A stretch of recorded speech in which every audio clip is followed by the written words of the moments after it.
आज हमारे साथ हैं Ankita Srivastava.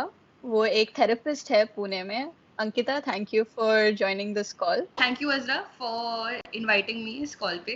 So I can share some experiences and some knowledge. मैं एक नशा मुक्ति केंद्र में फ़िलहाल एक थेरेपिस्ट के तौर पे काम कर रही हूँ, जहाँ पे हम रिहैबिलिटेट करते हैं. हमारे यहाँ पेशेंट्स रहते हैं फॉर कुछ समय के लिए, जैसे 2 महीने 3 महीने या जितनी भी टाइम उनको ज़रूरत पड़ती है, और हम उन्हें जो भी नेसेसरी स्किल्स होती हैं, कैसे अपने नॉर्मल लाइफ में वो कोप कर सकते हैं, उनकी हम ट्रेनिंग देते हैं उनको.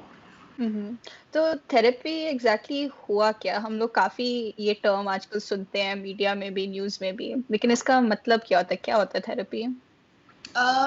थेरेपी जैसे हम किसी डॉक्टर के पास जाते हैं कोई भी फिजिकल प्रॉब्लम के साथ, जैसे हमारे हाथ में दर्द है या हमारे पैर में दर्द है या पेट में दर्द है, तो डॉक्टर आपको कैसे दवाई, कोई भी दवाई देता है कि आप ये खा लो, आप ठीक हो जाओगे. सिमिलरली एक मेंटल हेल्थ के प्रोफेशनल्स जो होते हैं, मानसिक स्वास्थ्य के प्रोफेशनल्स, वो आपको दवाई के तौर पे थेरेपी यूजुअली देते हैं.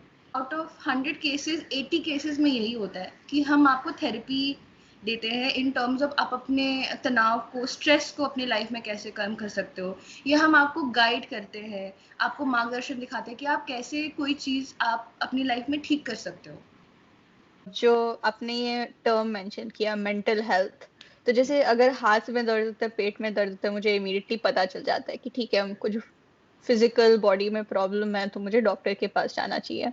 लेकिन मेंटल हेल्थ, मुझे मुझे कब जाना चाहिए डॉक्टर के पास? मतलब मैं कैसे समझूं कि मुझे ऐसे मेंटल हेल्थ का इशू हो रहा है? ओके. उसमें 4 फेजेस होते हैं हमारे पास. ठीक है. एक होता है जो हम काफ़ी हेल्दी रहते हैं, हम मेंटली और फिजिकली हेल्दी होते हैं. ठीक है. जो आपका सेकंड फेज होता है, उसमें ये होता है कि हम थोड़ा तनाव होता है, थोड़ा स्ट्रेस होता है हमारी लाइफ में, बट हम उसके साथ कोप कर पा रहे हैं, हमें उस स्ट्रेस से कोई इफेक्ट नहीं पड़ रहा है. दैट, तो उसका मतलब ये है कि आप मेंटली हेल्दी हो. ठीक है. बट जो थर्ड स्टेज होता है, इज वेयर आपकी लाइफ में स्ट्रेस हो रहा है, और फिर आप रियलाइज करते हो कि नहीं, मुझे थोड़ी डिफिकल्टी हो रही है इससे डील करने में, या मैं नहीं डील कर पा रहा हूँ, या मुझे लग रहा है कि मैं काफ़ी नहीं हूँ इस प्रॉब्लम के लिए. स्पेसिफिकली द वर्ड काफ़ी, कि मैं एडिक्वेट नहीं हूँ, मैं जो डिमांड्स है उस सिचुएशन की. सपोज 10th का एग्ज़ाम है, तो आप पढ़ाई करते हो, बट आपको लगता है कि मैं नहीं कर पाऊंगा, मुझे और हेल्प चाहिए, तो आप किसी फ्रेंड से पूछते हो ना. So the third stage mental health का वैसा है, जो आप नॉर्मल हेल्प से या इनकरेजमेंट से या फ्रेंड से बॉन्ड करके आप मतलब आप उस सिचुएशन को ओवरकम कर सकते हो. बट जो आपका फोर्थ स्टेज है, जो मेंटल हेल्थ का, इज वेयर आप फंक्शन नहीं कर पाते हो इन द सोसाइटी, अपने आसपास आप फंक्शन, आपका सीज हो जाता है, क्योंकि आप इतने हैंडीकैप्ड हो जाते हो उस स्ट्रेस से या उस प्रॉब्लम की वजह से. That is when the third and the fourth stage, जो आपका तीसरा और चौथा स्टेज है, वहाँ पे आप डिफरेंट टाइप्स ऑफ क्या मेंटल हेल्थ प्रोफेशनल के पास जा सकते हो. ठीक है. So these are the stages. तो वो आइडेंटिफाई करना इज वेरी इंपॉर्टेंट कि हम कौन सी स्टेज पे हैं, और अपने साथ ऑनेस्ट रहना, अपने अपने लिए कम से कम सच बोलना कि क्या मैं इस प्रॉब्लम को सॉल्व कर सकती हूँ या कर सकता हूँ. That will give you the answer कि मुझे कोई प्रोफेशनल हेल्प चाहिए, नहीं चाहिए. So that is basically. Okay. और अगर अफोर्ड नहीं कर सकती, या मेरे एरिया में कोई थेरेपिस्ट नहीं है, तो मैं कैसे इस टाइप के स्ट्रेस या इस टाइप के डिमांड्स के साथ कोप करूं? क्या कोई स्ट्रैटेजीज हैं जो मैं खुद से भी थोड़ा अपने मेंटल हेल्थ के बारे में ध्यान रख सकूं? ओके. हाँ, ऑफ कोर्स, बिकॉज ज़्यादातर आप पॉपुलेशन देखेंगे तो इंडिया में क्लिनिकल साइकोलॉजिस्ट, काउंसलर्स की सख्त ज़रूरत है, बट हमारे पास वो रिसोर्सेज नहीं है, बिकॉज इतने सारे मिथ्स है, इतने सारे भावनाएं, गलत भावनाएं थेरेपी से रिलेटेड, कि लोग therapy as a cause pursue नहीं करते हैं, बिकॉज करियर ऑप्शंस बहुत कम हैं. ठीक है. अब वो जैसे बढ़ रहे हैं बिकॉज अवेयरनेस, लोग जागरूक हो रहे हैं उसके बारे में. सो वैसे हम सिंपल ट्रिक्स बहुत सारे हैं जो हम सीख सकते हैं. जैसे फर्स्ट थिंग इज अपने साथ ऑनेस्ट रहना कि can I deal with this situation, क्या मैं इन सिचुएशन इन चीज़ों को फुलफिल कर पा रहा हूँ कि नहीं, is very important. This question is very important. The second thing that you come two is कि मैं अपने आसपास कितना नेगेटिविटी है मेरे आसपास, ठीक है, और मेरा मेंटल स्टेट क्या है. मेंटल स्टेट बेसिकली दो होता है mental state, where it is either optimism जहाँ हम हर चीज़ का अच्छा आउटकम सोचते हैं, and the second is pessimism जब हम हर चीज़ का नेगेटिव आउटकम सोचते हैं, ठीक है. तो इससे हम अपने ब्रेन का स्ट्रक्चर चेंज कर सकते हैं. हम कैसे, हम वाइब्स क्या भेजते हैं आउटसाइड, हम क्या रेडिएट करते हैं, लोग हमारे बारे में क्या सोचते हैं, इन चीज़ों से रिलेटेड होता है वो. सो सबसे फर्स्ट थिंग इज कि हम अब पॉजिटिव माइंडसेट रखें, हम पॉजिटिव सोचें, हम सोचें कि हम कुछ भी करेंगे तो उसका पॉजिटिव आउटकम होगा, ठीक है. एंड सेकेंड इज कि अपने आसपास लोगों से बात करिए. कोई भी प्रॉब्लम होता है तो इट्स नॉट, ये नहीं होता कि मैं स्ट्रांग हूँ कि नहीं, क्या मैं अपने अंदर इसे रख सकता हूँ कि नहीं, ठीक है, क्योंकि वो चीज़ आपको अंदर से खोखला कर देगी, ठीक है. So you talk to people. आप पेरेंट्स से बात करो, पेरेंट्स नहीं, आप कंफर्टेबल नहीं हो तो अपने बेस्ट फ्रेंड से बात करो या किसी से ही बात करो, ओके.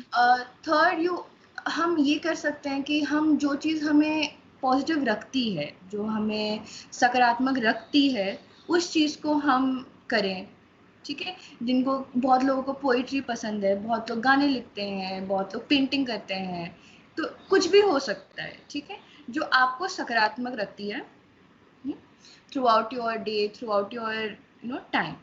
तो and the fourth thing is there are lots of organisation जिन्होंने थेरेपी फ्री कर दी है, जो आपको फ़ोन पे थेरेपी देते हैं, जो आपको हेल्प करने के लिए रेडी हैं फॉर फ्री, ठीक है. बिकॉज बहुत सारे लोग हैं इंडिया में जो अफोर्ड नहीं कर सकते, स्पेशली बच्चे जिनके पेरेंट्स क्रिटिसाइज करते हैं कि आप थेरेपी नहीं लो, आपके साथ कुछ गलत नहीं है, तो वैसे लोग फिर क्या करेंगे, ठीक है. तो बहुत सारे ये ऐसी संस्थाएं हैं जो आपको फ्री थेरेपी देने के लिए तैयार है, तो आप उन्हें कांटेक्ट करो, थोड़ा सा रिसर्च करो कि मैं कैसे ले सकता हूँ अप्रोप्रिएट. अगर आपको लगता है कि मुझे थेरेपी की ज़रूरत है, is the main thing, then you can look out for organisation, संस्थाएं जो आपको फ्री थेरेपी देने के लिए तैयार है, ठीक है, क्योंकि we are trying to help people.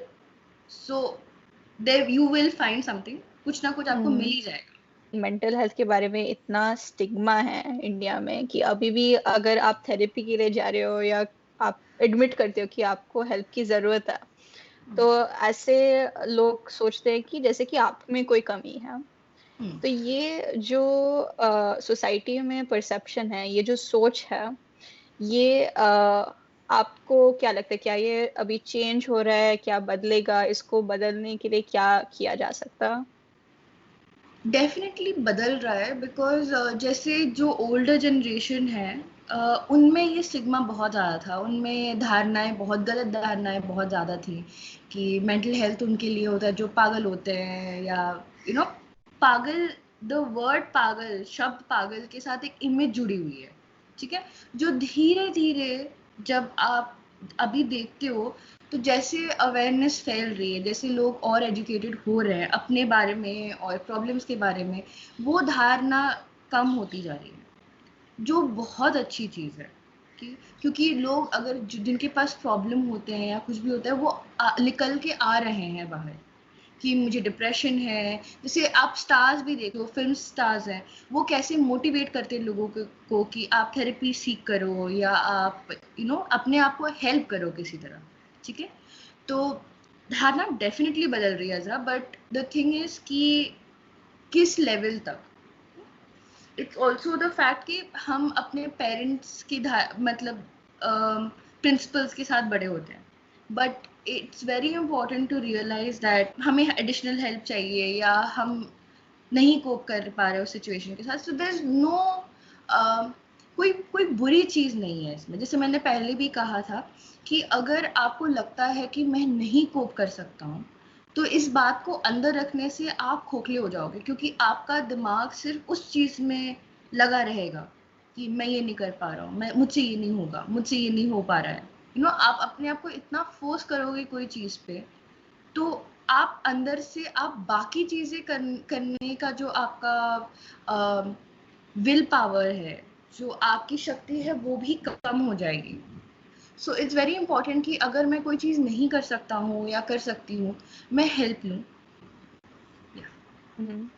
और जो यंगर जनरेशन हुआ, जैसे कि जो यूथ होते हैं अराउंड 12-13 से लेके almost up to 30 years of age, उस एज ग्रुप में जनरली किस टाइप के प्रॉब्लम्स, या प्रॉब्लम्स नहीं बोलना चाहिए बट चैलेंजेस वो लोग फेस करते हैं मेंटल हेल्थ में, क्या आपने देखा है स्पेस में? और इस ग्रुप के लिए क्या कोई अच्छे स्ट्रैटेजीज हो सकता है उनको सपोर्ट करने के लिए?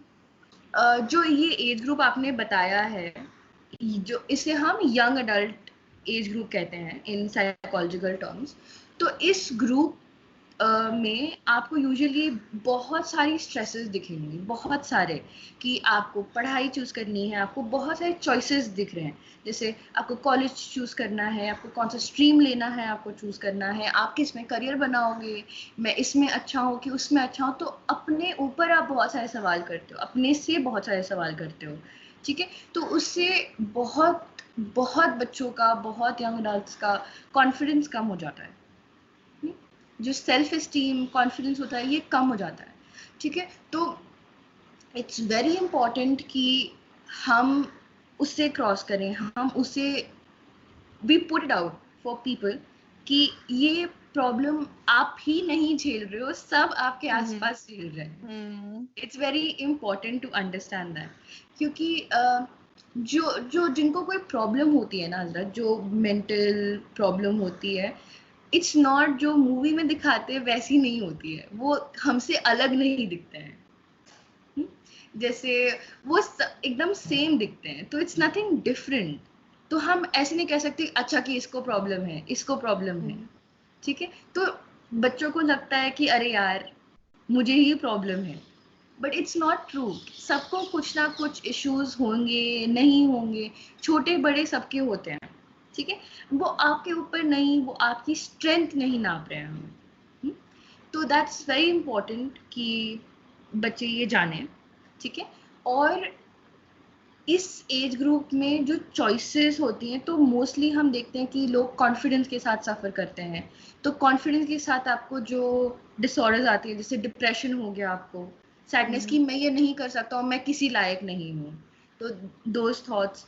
फिर आपको एंग्जाइटी है, which which is train of thoughts की डर लगता है लोगों के सामने जाने से। डिफरेंट टाइप की एंग्जाइटी होती है, डिफरेंट टाइप ऑफ प्रॉब्लम्स आते हैं। So this is just one example that I am giving you कि किसी चीज़ से डर लगता है, किसी पब्लिक स्पीकिंग से डर लगता है, किसी कोई परफॉर्मेंस से डर लगता है, या कि लोग मेरे बारे में क्या सोच रहे हैं, उससे मुझे घबराहट हम्म। महसूस होती है। So these kind of issues are mostly same, because हमें इतने चॉइसेस लेने पड़ते हैं, हमें इतने चीज़ें लेनी पड़ती हैं। Another thing is very important, that is very important, इस टाइम में जो बच्चे होते हैं वो अपनी सेक्सुअल आइडेंटिटी भी एक्सप्लोर करना चाहते हैं या करते हैं, बट उनको समझ में नहीं आता है, तो उनके साथ बहुत सारी एंग्जाइटी रिलेटेड होती हैं। बट करेंटली अभी भी ऐसा होता है कि इंडियन सोसाइटी नहीं बात करना चाहती है उस बारे में, पेरेंट्स आपसे नहीं बात करना चाहते उस बारे में। तो बच्चा बहुत कंफ्यूज रहता है, या यंग अडल्ट बहुत कंफ्यूज रहते हैं कि मैं कैसे डील करूं, या ये सही है कि ये गलत है, क्या ये भावनाएं हम्म। सही है या गलत है। तो ये बहुत सारी जो क्वेश्चनिंग का फेज है, this is the prime time, जब आप अपने से 1000 सवाल पूछते हो, ठीक है। बट रिमेंबर कि आप अकेले नहीं हो इस बारे में, बहुत सारे लोग हैं आपके आसपास जिनके मन में अलग अलग सवाल होंगे, अलग अलग डाउट्स होंगे अपने ऊपर, एंड इट्स ओके। बात करिए लोगों से, आपको लगता है कुछ हेल्प की तो वो लीजिए। So these are the problem that we usually see with young adults. Hmm. Thank you Ankita अपने विचार शेयर करने के लिए। जिसमें 2 और सवाल पूछना चाहती हूँ इंटरव्यू एंड करने से पहले। तो एक जो है फर्स्ट क्वेश्चन, आपको क्या लगता है कि फ्यूचर क्या है इस फील्ड का, थेरेपी का और मानसिक स्वास्थ्य का? और दूसरा क्वेश्चन जो है कि क्या आपको लगता है इस फील्ड में टेक्नोलॉजी का कुछ रोल है? ओके, तो जो रीसेंट स्टैटिस्टिक्स है इंडिया का, उसमें आया है कि हमें 55,000 थेरेपिस्ट और साइकियाट्रिस्ट चाहिए हमारी पॉपुलेशन के लिए एटलीस्ट। बट हमारे पास सिर्फ अभी 7,000 थेरेपिस्ट है या साइकियाट्रिस्ट है। तो वाओ! आप समझ सकते हैं कि कितना ग्रिम, कितना बुरा सिचुएशन है मेंटल, मानसिक स्वास्थ्य का इंडिया में।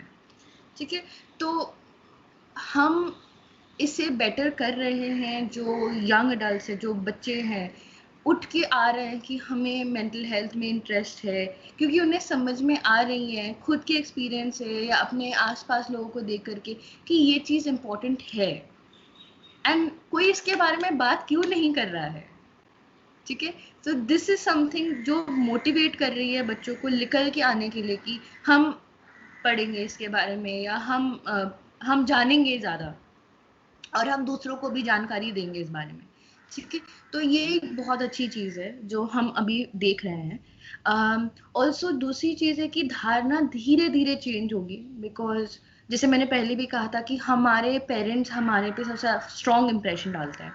सो वो धीरे धीरे बदल रही है, लोग निकल के आगे आ रहे हैं, तो वो बहुत इम्पोर्टेंट चीज़ है। जहाँ तक टेक्नोलॉजी का सवाल है ज़रा, टेक्नोलॉजी बहुत इम्पोर्टेंट है आज की जनरेशन में। आप कोई भी फील्ड पकड़ लो। सिमिलरली साइकोलॉजी में technology plays a very important role, because हम क्या करते हैं, हम थेरेपी के लिए बहुत टाइम जा नहीं पाते हैं, वहाँ पे जगह पे जा नहीं पाते हैं।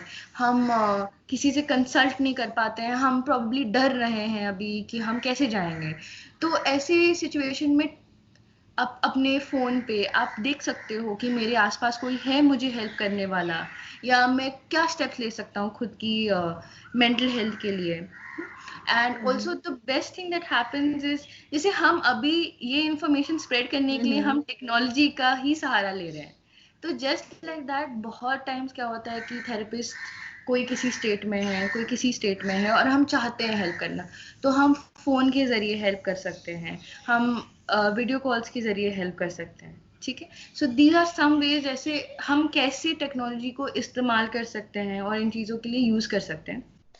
Thank you so much, Ankita. That was all my questions. I